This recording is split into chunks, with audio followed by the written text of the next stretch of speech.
man, it was just one of those years that everything just went perfect. It was, I really wanted to win that Supercross against my biggest rival, mentally that I hated very much, Dan Reed. And it's crazy how little decisions can have a big impact on your whole career. I wanted to come back as quick as I can, and it probably took the wrong things, and then that following year, I got a 4-year ban. It was a real hard pill to swallow from my end. Matt Moss, 9-time Australian motocross and supercross champion. So much success domestically here in Australia and overseas. I want to start the ball rolling with a youngster. The very first time I remember you, Matt Moss, Chidlow National Junior Motocross titles. Didn't know who this kid was. Had a twin brother riding around at the same time. It started raining and I'm like, this kid can ride the mud. Do you remember that? Yeah, I do. It's I believe it was my second Australian title, but I was fortunate enough to have a twin brother that was a really good racer, and he was actually probably a bit better than me when we were juniors. And then we always had our main competition, which was Wade Thompson back then, and they were on flyers, and I was always the one that was just below him, but I practiced the skills I needed. So when it rained, I tend to shine. So when that rain comes, I see all their heads like, damn it, and I was like, yes. And then, it was a great weekend.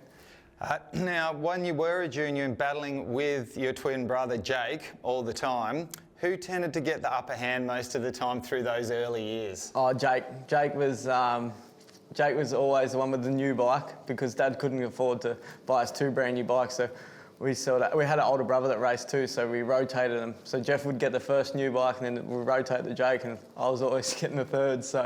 But I was lucky enough one time that Jake broke his collarbone when he got a brand new Kawasaki 85, and Dad put me on that, and from that day forward I actually never stopped losing. It was good. Now let's talk about those early years. What was your home club? What was your first motocross bike that you had as a little tacker?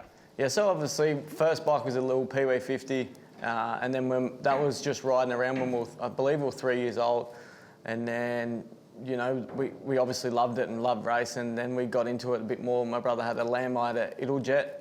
I remember quite vivid, that when we got that better bike, it was pretty cool. And we chased the dream like every family did. And we struggled sometimes. We didn't, like if it was in South Australia, we didn't go doing Australian titles or something like that. So we'd save our money and do it next year. But man, we're blessed as kids for in our area. Like half an hour up the road was a place called Motor Park that had 9 motocross tracks. So back then, when we were younger, it was so easy to go riding, and you could ride every day. Well, I lived in Sussex Inlet, so it was a surf beach town, surfy beach in country as well. So we had tracks out in the bush, push bike tracks and surfing. It was pretty cool. Now, as a senior career, once you turned 16, I remember you had just such a golden period where year after year you seemed to be winning Supercross and motocross. Is there one year in particular that stands out to you as your favourite? Yeah, 2013, my first 450 year with Suzuki. I think I got to an age where, when you're younger, you always sort of want to impress someone or impress everyone that's watching. And then by that time I started, just starting to focus on myself, and I had a great team manager, Jay Foreman, who was very quiet. And I tend to gel really good with people that he just did his job, and he'd come in, chime in with me, and man, it was just one of those years that everything just went perfect. It was a really good year, and the bike that year was really, really good. So yeah, it was great. Brings me to my next question. You've ridden for some of the biggest factory teams, not just here but around the world. Is there one bike in particular, whether it's a 252 stroke, one of the 450s, even a 254 stroke that you've been on a bit lately? What is the one that standalone comes to your head straight away? 2013, my Suzuki 450. That thing was a beast. I loved it. All right, now let's talk about Motocross of Nations. You were a part of the team that I believe was with Chad Reed. Very first podium for Australia. Yeah, it was amazing. It was my first year doing it. I was on a KTM 250, and I was lucky enough that we had the likes of Chad and Brett Metcalf. I think Chad, the first race, so we were up against, it goes 250 and MX1, which is Chad, the better rider. I wouldn't say, I didn't want to say that, but it was Chad, and then Chad with me, and then me with Brett, and then Chad and Brett together. And I got the opportunity in that first race to get a half decent result in my category. I think I finished 14th, but I did get lapped by Chad. So I knew I didn't ride the way I wanted to ride.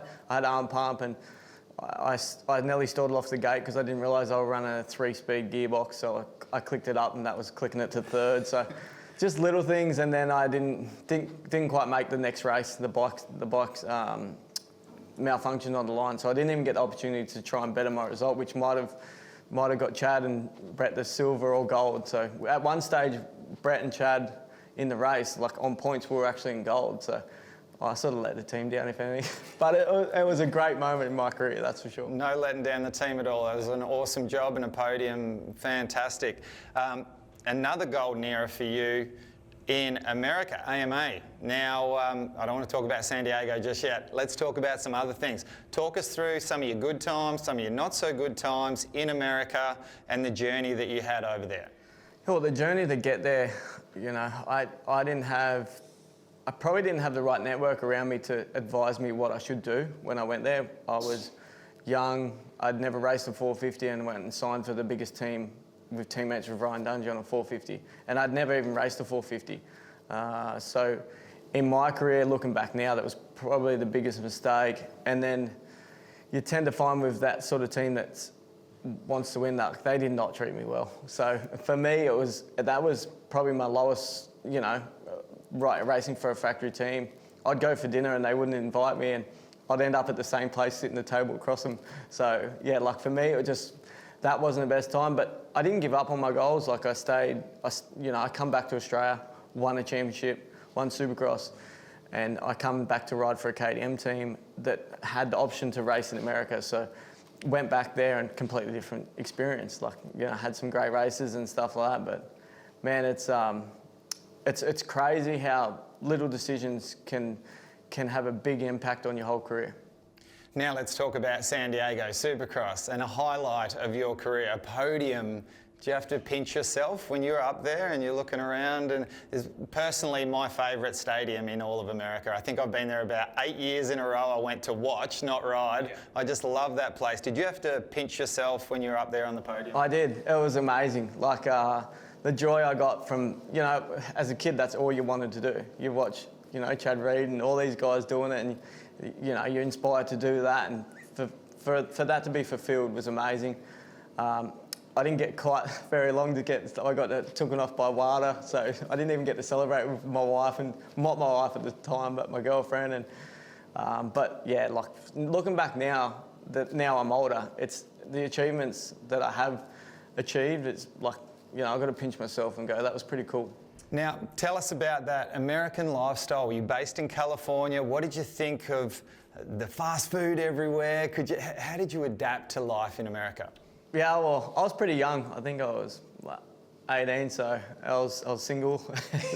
So probably didn't. Say no more. Say no more. I was eating out, and I was living my best life. I was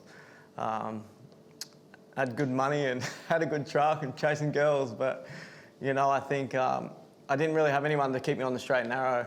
But I enjoyed it. I met some friends that will be my friends for a lifetime. So in that aspect, it's pretty good. But yeah, nothing's better than Australia, mate. The food here, the people, everything's better. Now, Matt, you've had the highest of highs and the lowest of lows. You've won so many championships. You're the most sought-after rider here in Australia. But we had a couple of, low moments where one of them, we hit a Bobcat in the middle of a truck on race day.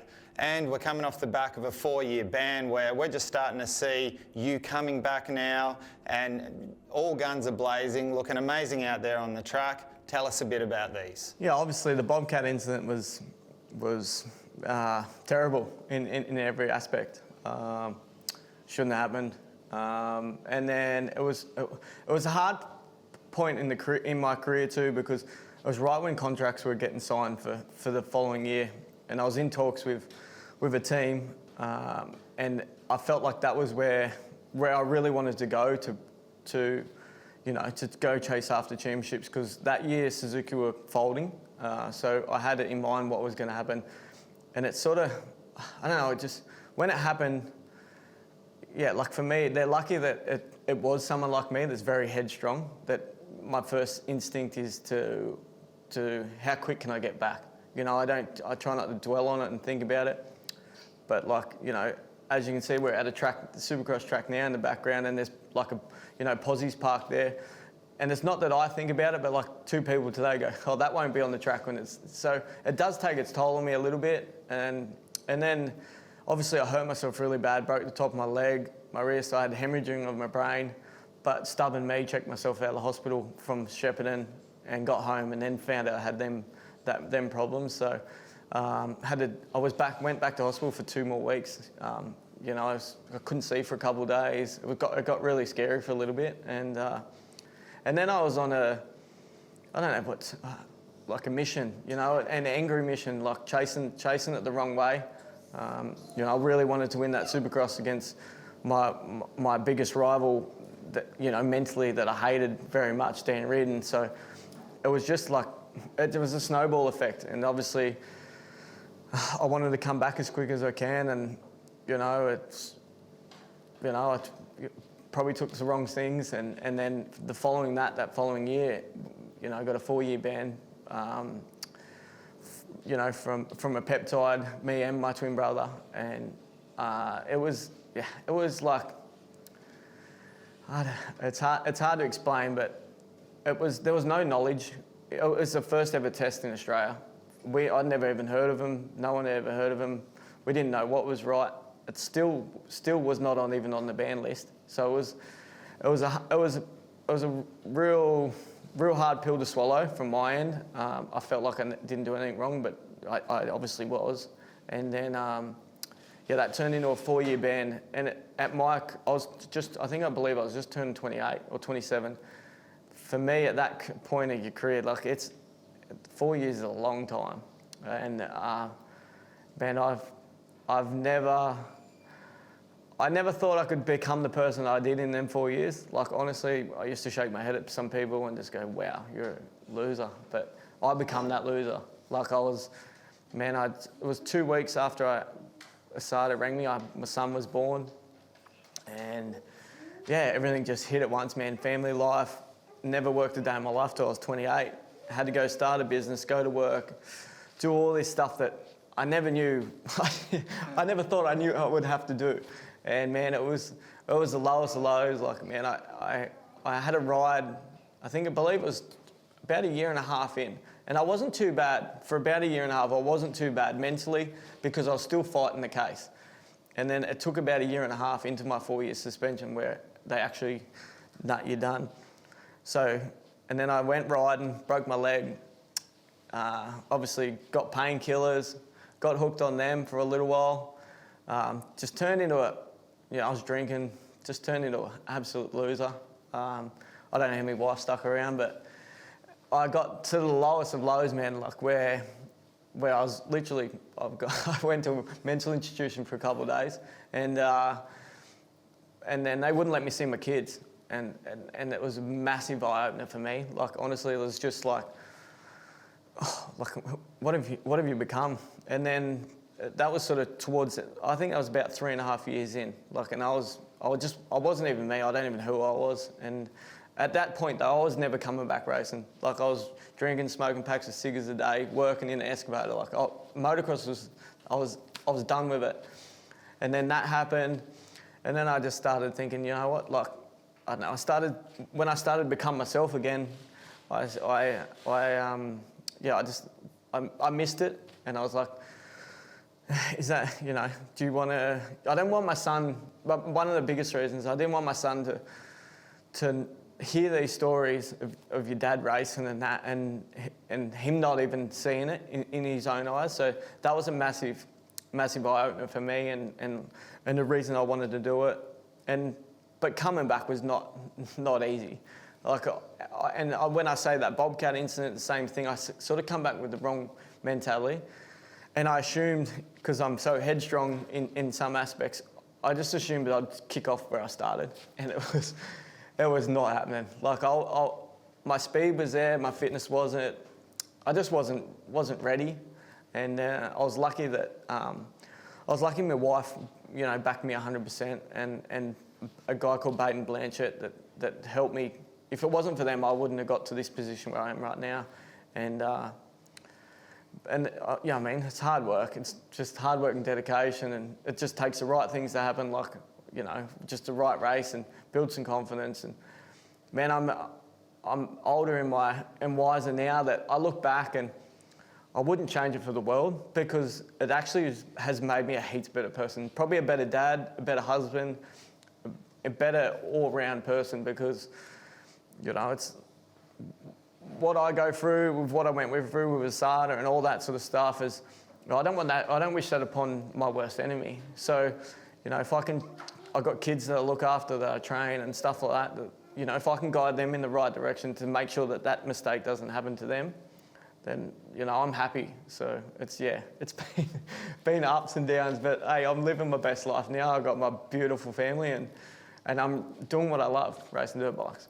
Well, we fast forward to the 2022 Pro MX last year, and I remember a Matt Moss up the very pointy end of the field, battling hunger, horns coming out of the helmet, and the Matt Moss that we've known and loved all of those years. You were right there amongst it on a privateer bike, beating 99% of the factory riders. Yeah, insane. Yeah, like I was lucky enough that I got a World Supercross ride with Bart, and that sort of translated to me to, you know, doing my Supercross thing. But I was struggling with getting off the 250 to 450. So that probably hindered me massively in the championship hunt, jumping from a 250 to 450 in between. And I stalled it twice and hit a lapper in that first round, which probably cost me a championship a little bit. But in saying that too, Brayton had his problems. But yeah, I know how hard these are, and so do you, to win a championship. Yeah, sort of everything needs to fall into place. And man, last year it was, I wish there was more rounds, but because everything was falling into place. Like out of the 2 rounds, I won the last 2, and you know I felt really, really good. But it's still, like I got to win a race and have my kids, my son there, and my daughter and my wife, and we got to celebrate on the podium. Man, it's like that's exactly why I come back racing, like for that exact moment. Now, for me growing up, one of the biggest events, I got to leave domestic Australia, fly over to America and race Anaheim, LA Coliseum I did 2 years in a row. But one of the ones I didn't get to do that was always on the bucket list that I just would have loved to do, and all the big guns did it, was Paris Supercross. Yeah. Let's talk about Paris last year. Yeah, Paris last year was, I actually didn't want to go because we finished Adelaide and I had some speed. I didn't go the best. I think I finished 5th, but I knew I could have had a better result. I just got arm pump and stuff, and already had this rides organised to go to Paris, and I was talking to Baden. I'm like, I don't want to go, and he's like, you know, if you do that, there's no way you'll be riding back with Bud Kawasaki. And I'm like, oh, I better not. I'm just going to go, and if I don't feel good, jumping back to a 250, whatever. The first night went not too bad. I think I finished 1 point off the podium, and then I knew I had to win the second night. But I knew I actually had the speed. I looked at my lap times, and I knew I could win because I had faster lap times, but I was struggling out the gate. So I qualified better the next day and got 3 hole shots and won them. So, but like, man, it was Paris is the next level. The fans there, like in France, and I don't know, it was probably the most emotional race I've ever had, because not that I hadn't won, yeah, like you win races, but yeah, that was technically a championship, the Paris one-off race. And, you know, I did everything to win, and I got the win, and I don't know, man, it was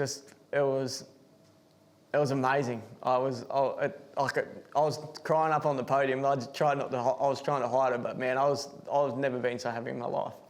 Well, Paris and the win there last year, how does that compare to the podium in San Diego? It's got to come close, doesn't it? I think it does come close, but I think I was working so hard for that in America, so I sort of expected myself to be there.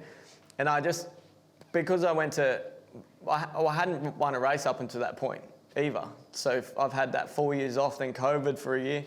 Up until that point, I hadn't won a race. So when I won Paris, I think it was just, yeah, emotions, like it was just amazing. Like if you could bottle that up and sell it, you'd be a multi-millionaire, because that feeling was amazing. And then from that, it snowballed to that was my first win, and then I won the next 2 races. So it was just, I just got a sniff of it and that feeling. I'm like, I want that every day. Now, please tell us that you're going to get to run the -- plate this year. You're going to go back and do it, yes? I'm going back. I spoke to the guys at Kawasaki, which it's a family-orientated team, and that's probably why I did go back that time, because I really didn't want to let them down. And we were speaking to the promoter, and he said he didn't have any spots. So then I hit Bud up and said, can I come back? And because it was going to be hard, at this stage I was still on a different brand. And then now that I've signed with Empire, I rang them straight up and said, hey, I'm happy to ride the Kawasaki. And they're like, yep, sweet, come over. And then it clicked to me. I'm like, I get to run the #1 plate after how many years of not running it. It's just a pretty cool feeling. Now, you've got so many irons in the fire at the moment, so many things going on. Obviously, we've got Empire Kawasaki here, which we'll chat about in a second. We've got Bud Kawasaki for later on in the year in Paris, but we've also got World Supercross. Can you talk us through the structure and what's happening with that? And we've still got Abu Dhabi and Melbourne to go with that. Yeah, I'm lucky enough that, I'm signed with Club. Like that's a done deal. Like I'll finish out the World Supercross with Club on the Yamaha 450, and I was lucky enough that with Tyson and Empire that they will allow me to switch bikes. So that's huge. If not, I would have been doing my own thing here again. So yeah, I'm excited to perform for Club in the World Supercross, and man, at Abu Dhabi and back in Melbourne. Like Melbourne's would be arguably one of my favourite races. Obviously having all your friends and family and people from Australia come and watch you, I think it's going to be great. Now let's quickly chat about family. You've turned into a real family man. It's completely changed you. Your wife Sophie, your son Jager, your daughter Marley. Yeah. Amazing. It's so good to see you with them. I've seen multiple podiums from you now where you've got Jager up on the bike with you, and the look on his face, he just loves it. Yeah, like that's what I said. Like I put my wife through hell, and since I've been good, it's like I think like I don't know, the respect is so much better, and then I can reflect. I never reflected on anything my whole career. It's just on to the next. I just want more. And now that I reflect on everything that I do, I reflect on our family time and stuff like that. And I'm lucky enough that my son's pretty much exactly like me, but a soft-hearted kid. So he likes fishing and doing. I'd say he's ADD, but he likes to do everything, and I'm that sort of person. So man, like our bond is crazy as a family. It's amazing. And my daughter, it's completely different character. Like she likes Barbie dolls and stuff, and I go in a room and play Barbie dolls, talking to Barbie Ken's voice. But yeah, man, I love it because, man, it's just like family life is way more than this in my eyes. But I'm so grateful that we get to do it together. Do you think Jager will get into riding bikes? Do you know what?